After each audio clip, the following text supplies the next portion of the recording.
Hi guys, Coffee, Cannabis, and a Ginger here. Sorry, been kind of MIA lately.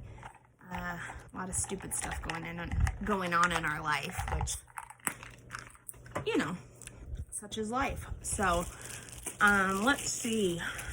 My husband lost his job 3 weeks ago. Today, I lost my job last week. So things are really looking up around here. Actually, it doesn't matter because the thing you don't know about our family, when we get knocked down, we come back even stronger. So to whoever I struck a nerve with by saying girls these days are whores, thank you. You're the kind of shitty people we need in the world, because if I hadn't have struck a nerve with you, you wouldn't have turned me into my job that wasn't affecting you at all, and I wouldn't have gotten fired. But the funny thing is, the school district was like, hey, take your YouTube down, call us back, we'll rehire you. But the thing is, you guys made me lose a $12 an hour job. And the other thing is, I don't have to work. I work for fun. So, I loved that job. I loved being around the kids. So for you to go through my YouTube and look for one video of me saying I was getting stoned before work, obviously you don't have a life. So, going forward, just wanted to give you a heads up. My husband and I in 3 weeks have made enough money. Our bills are all paid through July. So again, you hurt nothing other than just my heart, which you don't care about because you wouldn't have turned me in. But other than that, we're golden. So I really thank you, because now I can be at home helping with our family business, and you know, it's okay. So, and other things, I shaved my arms because my arms are really hairy, and like, you don't really notice it because it's red like this, but it was like gorilla, like it's thick. So I'd heard of other people shaving their arms, and I was like, ting, ting, ting. And so now my tattoos are even like brighter looking because there's no hair covering them. So it might be a new thing.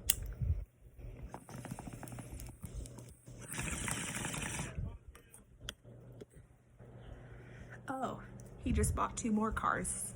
So there's our income for this week. It's great. I love haters. So funny story. So one of my favorite edibles to make is Starburst. These ones aren't near as pretty as my other ones because my mold wasn't clean when it was time to put these in it, and I thought it was, so I had to, you know, makeshift. But this little Starburst right here, you're looking at probably like, I made this batch extra strong, so these are like 50 milligrams a piece. So I had 4 in a baggie to take to my friends at Dutch, because, you know, they love me and I love them. And I forgot them because I'm a stoner and I forget shit all the time. So that was on like Saturday morning. So yesterday afternoon was Sunday. I was like, oh, I need to get that baggie and take him to Dutch. So I go in the kitchen, because that's where they were, just 4 of them, because I count how many, you know, like I know how many are in there. There's 2. But the way the baggie was set, it was placed so like you couldn't see that the 2 were missing. Like the edible ghost in my house, like tucked it behind, so it looked like if you would have just glanced, you would have thought they were all there because you saw 2. Well, there wasn't.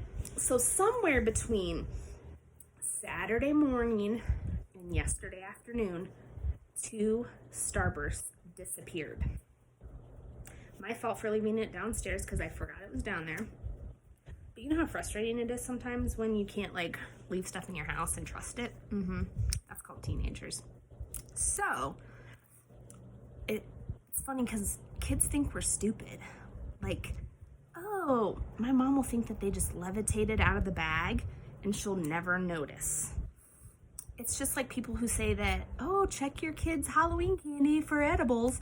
Nobody's gonna put fucking edibles in your Halloween bag because they want them, okay?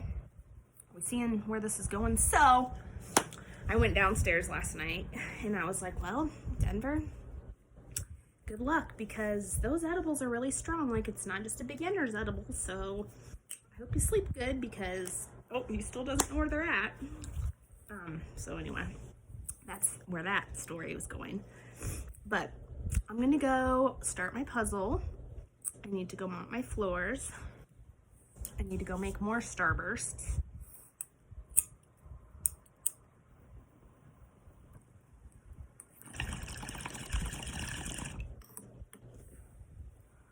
I'm really excited because tomorrow,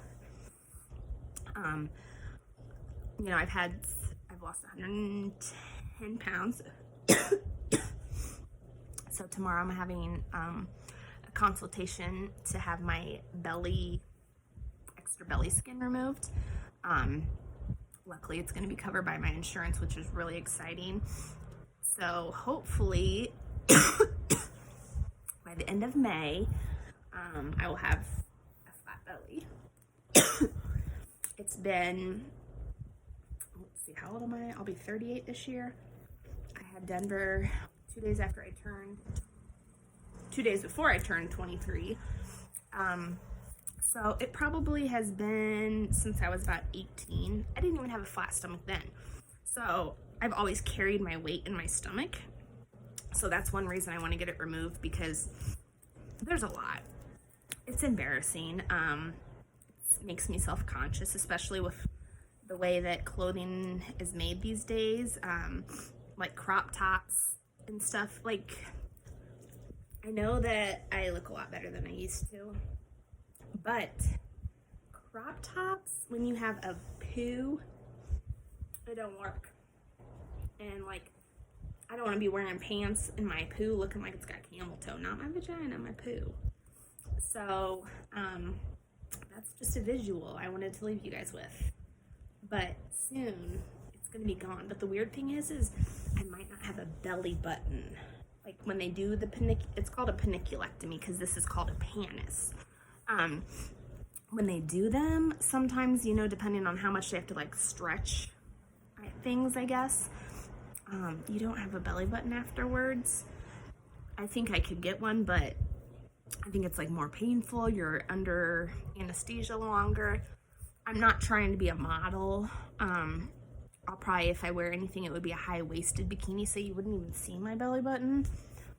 So I have to decide on that, because that's kind of a weird thing. So anyway, I hope you guys are having a good day. Once again, I am doing this for me. I get on here and talk for me. So I'm a good person. I'm a good mom. Sorry, my eyes are itching. But I also tell you how it is. So if you don't like what I have to say, you don't have to watch my videos. If you don't like how I parent and you don't agree, that's fine. But you don't go after someone's livelihood. Because that really makes you a real piece of shit. So I do call things how it is. I didn't say who or names. The funny thing is it could have been 3 people.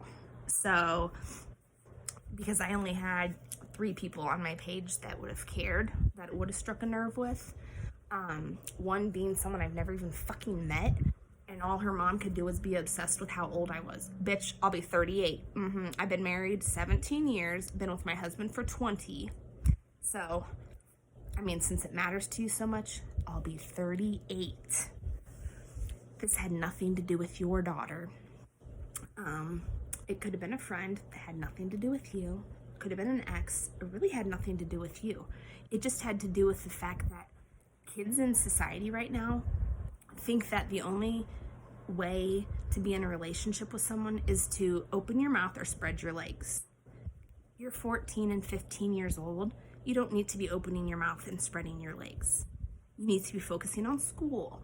You need to be focusing, I mean, whatever. If you want to experiment with yourself. Be safe. That's all I was trying to say, is don't be a whore and if you stick all these guys' dicks in your mouth, you don't know if they have HPV. Do you want to get throat cancer because you don't know you have HPV in your throat? Because it happens. Do you want to have HPV? Or the chance of herpes? I have HSV1, which is cold sores. They originate from your mouth. HSV2 originates from, vaginal, sexually. You can get HSV2 on your mouth too, so you'll have herpes. These are things that you don't think about when you're this age. For real. You don't think about the repercussions. Oh, it's all fun and games. Do you know if that guy has a disease and you're letting him put that in your mouth? Exactly. You can get chlamydia in your throat. You can get gonorrhea in your throat, your mouth. Trust me. That's all I was trying to do. So for you to turn it into being about you or your friend or your daughter, it had nothing to do with any of them. But it's really okay, because I'm going to keep saying what I feel. And if you are okay with your kids sucking everyone's dick or laying down with everyone, then that's cool. But it's not okay in our house. We don't encourage our kids to be talking to more than one person at a time, because they don't have the mental ability to deal with all those emotions. They don't need to be trying to keep it straight, the conversation they had with this guy or that girl or that boy. They don't need that extra stress. I'm not trying to find my son a wife right now. He's 14, okay? I'm trying to find him a way through school, a good education, which is kind of hard out here because the schools suck. We're trying to teach him real life stuff. That's why he's out there helping rip motors out, because he wants to be a mechanic, so we're helping him with that. We won't allow drugs and alcohol. They're not old enough. If you're letting your kid do that in your home, that's great. That's your choice. The fact that he's stealing it from us, we can't control if we leave it out by accident like I did, but he's still in my home and he's safe. So yeah, we are strict, but that's who we are. And the Williams always rise up. So sit back and watch. Have a great day. Oh, here, one more hit.